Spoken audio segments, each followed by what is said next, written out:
have you ever gotten a raise, like a real raise, where you're like, finally I can breathe?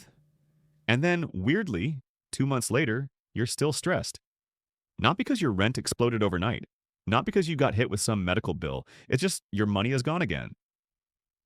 So you start doing the math in your head like, wait, how am I still living paycheck to paycheck when I make more than I did last year? Look, if you've ever upgraded your life just a little bit, a nicer apartment, a newer car, a few more dinners out, the I deserve it subscriptions, and it somehow became your new normal. Today's video is about the silent lifestyle upgrade that costs a lot more than you think. Not $300, not even $3,000 one time. I mean the kind of $3,000 upgrade that quietly detonates your long-term wealth without you noticing until you're 45 and wondering why you're still behind. Here's the thing, it doesn't feel reckless. It feels responsible. It feels like I'm finally acting like an adult. And that is exactly why it's so dangerous. My name is Zach, and I spend way too much time thinking about how small spending upgrades quietly destroy long-term wealth. If you're someone who keeps making a little more money but somehow never feels ahead financially, make sure to hit the subscribe button and give this video a thumbs up if this helps you out. Look, most people think wealth is ruined by big, dumb decisions, like buying a boat, or day trading, or taking out a ridiculous car loan. But for a lot of normal, smart people, that's not what kills their financial future. What kills it is the quiet stuff. The upgrades that slide into your budget so smoothly you don't even fight them. A slightly better lifestyle that costs you about $3,000 a year. And you're thinking, Zach, $3,000 a year isn't even that crazy. That reaction is exactly the trap. Because $3,000 a year isn't the real cost. The real cost is what it could have become. And this is where it gets really interesting. When I say silent $3,000 lifestyle upgrade, I'm talking about the classic set of changes people make when their income rises. An extra $150 a month on a nicer apartment or better neighborhood, a $200 a month car payment jump because I needed something reliable, $100 a month more in delivery and eating out $50 a month in new subscriptions, apps, and memberships, $100 a month in random spending that's not tracked because it's small. That's not some luxury lifestyle. That's just modern life. That's $600 a month-ish, depending on the mix. So maybe you're thinking this is way more than $3,000 a year. But here's what most people don't realize. A lot of these upgrades happen in one category, not all at once. It's like you move and rent goes up by $250 a month, that's $3,000 a year. Or you finance a slightly nicer car and the total monthly cost goes up by $250 a month. Payment plus insurance plus gas, that's $3,000 a year. Or your fun spending quietly inflates by $60, $80 a week, which is also about $3,000 a year. And it's silent because it doesn't feel like a big decision. It feels like I can afford it. But I can afford it is one of the most expensive phrases in personal finance. Let's add some reality here. The average U.S. household spent about $77,000 in 2022, according to the Bureau of Labor Statistics Consumer Expenditure Survey. That number shocks people because it doesn't feel like you're spending 77 KTs, because it's spread across 100 categories. And according to the Federal Reserve's Survey of Consumer Finances, a big chunk of Americans still aren't sitting on meaningful liquid savings, even during years when wages have risen. And if you're like, okay, but what does that have to do with $3,000? It's this. Most financial stress doesn't come from one massive expense. It comes from a lifestyle that sits just slightly above what your income can safely support. So any little shock, car repair, travel, a month of higher groceries, a slow work month, knocks you back into debt. Now we do the part no one wants to do. The boring math, because the math is the punchline. Let's say you have a $3,000 per year lifestyle upgrade. That's $250 a month. And instead of spending it, you invest it. Let's assume a long-term stock market return of around 7% per year after inflation. That's a common planning assumption used by plenty of financial planners and is roughly in line with historical real returns for diversified equities over long periods, even though future returns can vary. You get the nicer apartment, the nicer car, the nicer normal. Net worth impact, $0. You got comfort and convenience, which are real benefits, but you didn't build wealth. This is a standard future value of a monthly investment. $250 a month, which is $3,000 a year. Over 30 years at 7% real returns, you're looking at roughly $300,000 plus. Not joking. And if you extend that to 35 years, more. If returns are higher, more. If you increase contributions with your income, even more. So the silent $3,000 upgrade isn't a $3,000 decision. It's a $300,000 decision. And I know that sounds dramatic. That's why it works. Because nobody feels the pain of $300,000 today. They only feel the pleasure of $250 a month today. That's the whole psychological trap. Here's the thing, this isn't just a math problem. It's a human brain problem. You get the nicer apartment, and for a month you feel like you made it. Then it becomes normal. And now you need the next upgrade to get that same feeling. That's hedonic adaptation. Studied widely in behavioral psychology, we adjust to improved circumstances faster than we think, and then we chase the next improvement. Even if you don't think you're keeping up with people, you are. You see the trips, the cars, the kitchen remodels, the soft life content. And the pressure isn't always external. Sometimes it's internal. You feel like your life should look a certain way for your income. People will say, yeah, it's only $250 a month. But they don't connect $250 a month to I'm working an extra 3.5 years, because monthly payments disguise the true cost. Monthly payments are like financial camouflage. This one is brutal, because it's not wrong. You do deserve nice things. But here's what most people don't realize. Marketers have trained us to treat deserve as a spending instruction, not a value statement. I deserve it should mean I deserve a future with options. Not I deserve to finance a lifestyle that keeps me trapped. Let me tell you about a super common situation. Someone, let's call her Amanda, gets a new job. She goes from 62K to 78K. That's a real jump. She's been grinding. She's proud.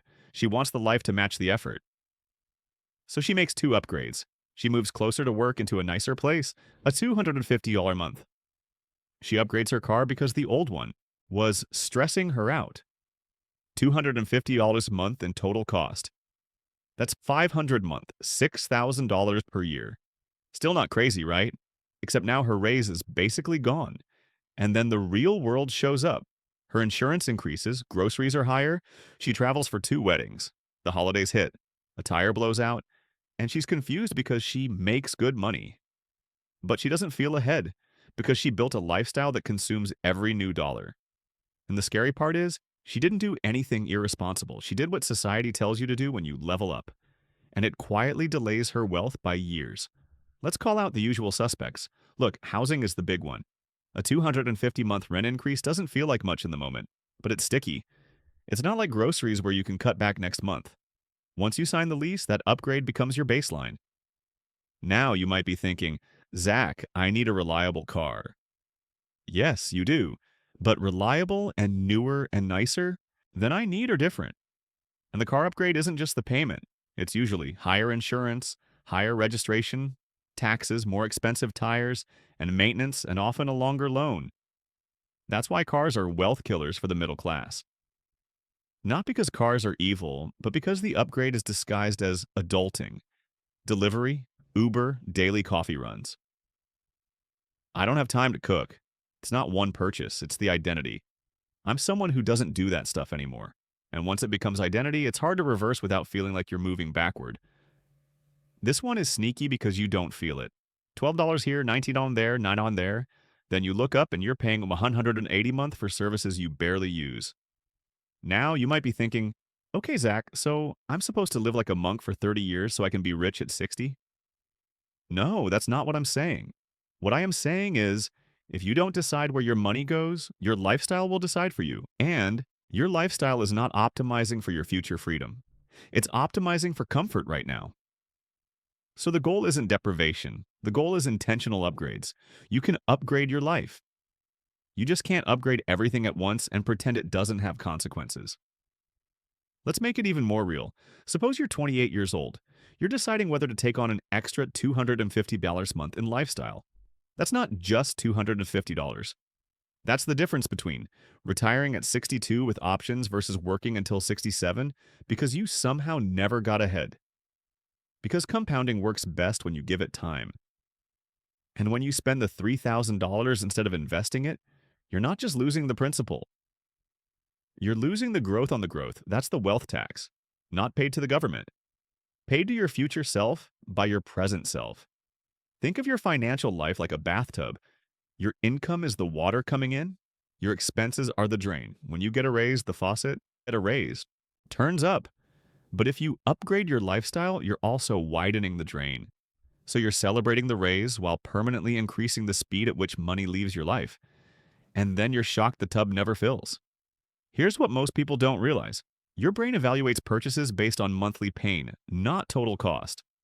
That's why companies push monthly payments. That's why car dealers ask, what do you want your payment to be? Instead of, what price should you pay for the car? Because if I can get you to think in $250 chunks, I can get you to ignore the $300,000 opportunity cost. And look, this is where it gets really interesting. The more stable your income becomes, the more you trust your future income. So you start borrowing against a future you haven't earned yet. That's how lifestyle creep turns into lifestyle debt. All right, let's make this practical. Here are the steps to protect yourself from the silent $3,000 lifestyle upgrade without feeling like you're punishing yourself. Every time your income increases, split the raise before you feel it. A simple rule, 50% goes to investing, debt payoff, 30% goes to lifestyle upgrades, 20% goes to a cash buffer. If that feels aggressive, do 40-40-20, but decide ahead of time. Because if you don't pre-commit, the money will disappear into vibes. Focus on expenses that are hardest to reverse. Housing, car, recurring memberships, daycare/schooling choices. Before you sign up for a sticky upgrade, ask, would I still choose this if I had to lock it in for 5 years? Because that's what you're doing. One-time upgrades can be great. They don't permanently widen the drain. Examples, buying quality clothes once instead of frequent fast fashion runs. Spending $200 to improve your home workspace instead of upgrading apartments. Fixing the old car, when reasonable, instead of jumping to a payment. If the purchase is tied to identity, like I'm the kind of person who wait 24 hours. Identity purchases are emotionally loaded, and emotional purchases are rarely optimized. Most people don't need a complicated budget. They need to find the one leak. So do this. Pull your last 60 days of transactions. Sort by merchant, highlight your top 10 non-essential categories. You're not looking for shame. You're looking for the silent default choices. Because once you see them, you can redesign them. Open a separate high-yield savings account labeled Future Me or Freedom Fund. Every payday, auto-transfer $100, $300. Make it automatic, make it invisible. Because willpower is unreliable, systems work. This sounds cheesy, but it works. Next time you think, I deserve this, try, I deserve to be financially unbreakable. Then buy the thing, or invest the money, based on which one aligns with that statement. This is going to sound harsh, but I'm saying it because it's true. A lot of people aren't broke because they don't make enough. They're broke because every time they make more, they spend more, until their margin is gone. Margin is everything. Margin is what lets you say no to a toxic boss. Handle emergencies without debt, invest early, and let compounding do the heavy lifting, take risks that increase your income. The silent $3,000 lifestyle upgrade steals margin. And when you lose margin, you lose options. If you're watching this thinking, I already moved, I already bought the car. Okay, no shame. Seriously. But we're going to be honest. If your fixed costs are too high, the solution isn't a better spreadsheet. It's one of 3 things. Increase income, promotion, job switch, side income, reduce the fixed cost, roommate, refinance, downgrade later, sell the car, delay other upgrades until you rebuild margin. And yes, option number 2 can hurt your ego. But your ego is expensive. Your ego charges interest. If you only take one thing from this video, take this. Before you accept a lifestyle upgrade, ask, is this making my day-to-day life better or just making my life look better? Because the best upgrades are the ones that reduce stress long-term. Emergency fund investments, paid off car flexibility time. Those are upgrades that actually compound. Look, nobody teaches this stuff in school. So people do what everyone else does. They get a little more money and they build a little more lifestyle. And then they wake up 10 years later with nicer stuff and the exact same stress. You don't need a massive financial overhaul to avoid that. You need one simple skill: protect your margin when your income rises. Because that silent $3,000 upgrade, it's not just $3,000, it's your future freedom. If you want, I can make a follow-up video where I break down the 3 biggest lifestyle upgrades that are actually worth it. The ones that improve your life without wrecking your long-term wealth. So if this helped you, hit subscribe and comment below. What's the one silent upgrade you've noticed creeping into your budget? And if you want a quick win today, go find one 250-month leak, redirect it into an automatic investment, and let time do what time does. I'll see you in the next video.